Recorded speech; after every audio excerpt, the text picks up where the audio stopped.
Bismillahirrahmanirrahim. Assalamualaikum warahmatullahi wabarakatuh. Alhamdulillahirabbil alamin. Wassalatu wassalamu ala asyrafil anbiya'i wal mursalin wa ala alihi wa barik wa sallim ajmain. Faqala ta'ala fi kitabil karim a'udzu billahi samil alim minasy syaithanir rajim. Bismillahirrahmanirrahim.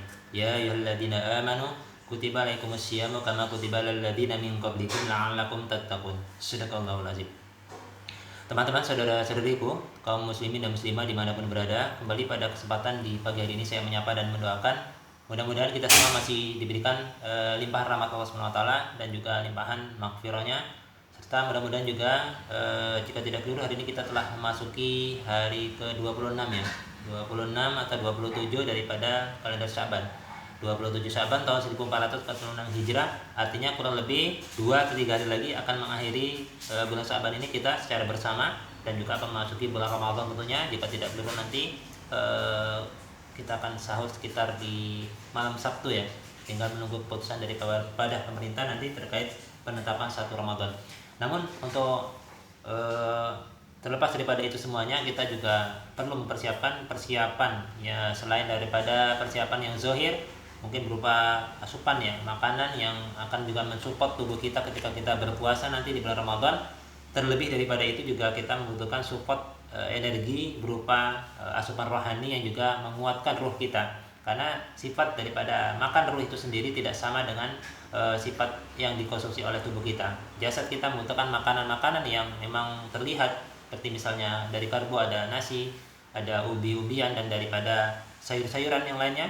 Kalau jika jasad demikian yang dikonsumsi, akal juga membutuhkan sesuatu asupan berupa sesuatu yang dibaca. Jadi orang yang jarang membaca biasanya daya tangkapnya akan melemah, dan juga ketika ditanya tidak akan secepat orang yang rajin membaca. Terus selanjutnya ruh, makanan ruh adalah yang menciptakan Allah SWT. Jadi yang paling tahu apa yang harus dikonsumsi oleh ruh adalah sang penciptanya, itu Allah SWT. Tidak lain dan tidak bukan makanan daripada ruh itu sendiri. Setiap manusia adalah amalan ibadah.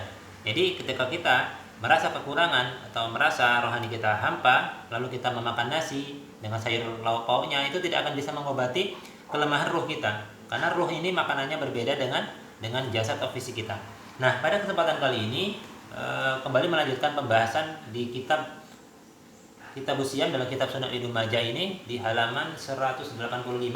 Kali ini masuk di bagian bab yang kedua. Jika kemarin setelah bab pertama ada 3 hadis kami selesaikan di bagian video pertama, hadis kedua dan hadis ketiga. Teman-teman bisa merujuk kepada playlist kami, disimak dari berurutan agar tidak sampai gagal paham dan belajarnya lebih berurut, tidak melompat-lompat. Nah, pada kesempatan kali ini di bab kedua, bab ma ja'a fi fadli syahri Ramadan. Bab ini menjelaskan tentang keutamaan puasa di bulan Ramadan ya, keutamaan bulan Ramadan ya, keutamaan bulan Ramadan atau siam atau puasa di bulan Ramadan. Hadisnya di nomor hadis 1641, juga kitabnya sama, bagian kiri sebelah atas.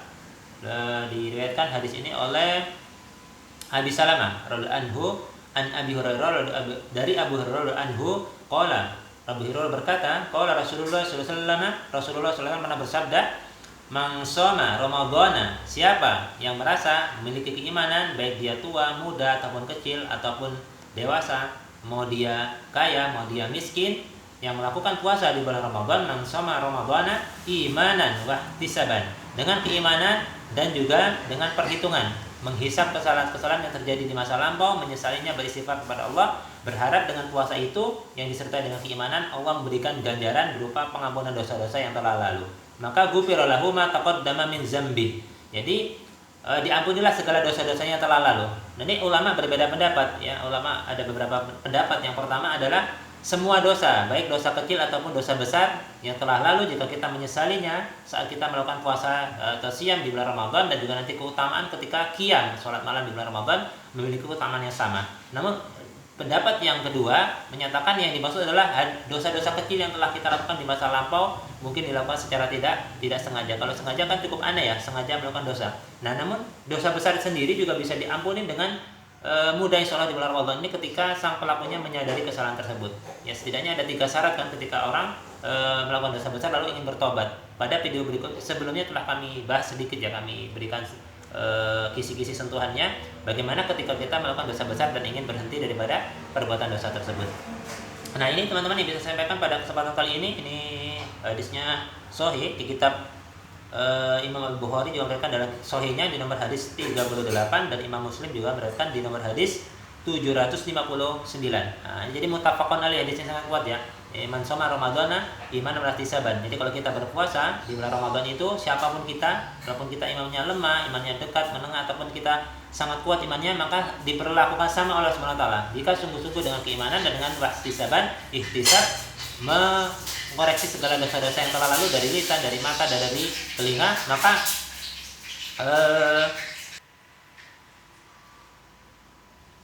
siapa yang melakukan puasa secara dibekali dengan keimanan, ya, ditetapkan dengan siapa yang berpuasa di bulan Ramadan disertai dengan keimanan dan dengan ihtisab mengoreksi segala dosa-dosanya, maka insya Allah akan Allah ampuni segala dosa-dosanya yang telah lalu.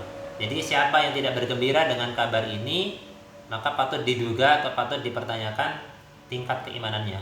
Ya, siapa yang tidak ingin diampuni dosanya Allah Subhanahu wa taala, dan nanti ketika berakhir bulan Ramadan kembali seperti bayi yang baru dilahirkan dari perut kandungan ibunya, tidak membawa apa-apa dan tidak pernah melakukan dosa, seolah-olah seperti demikian.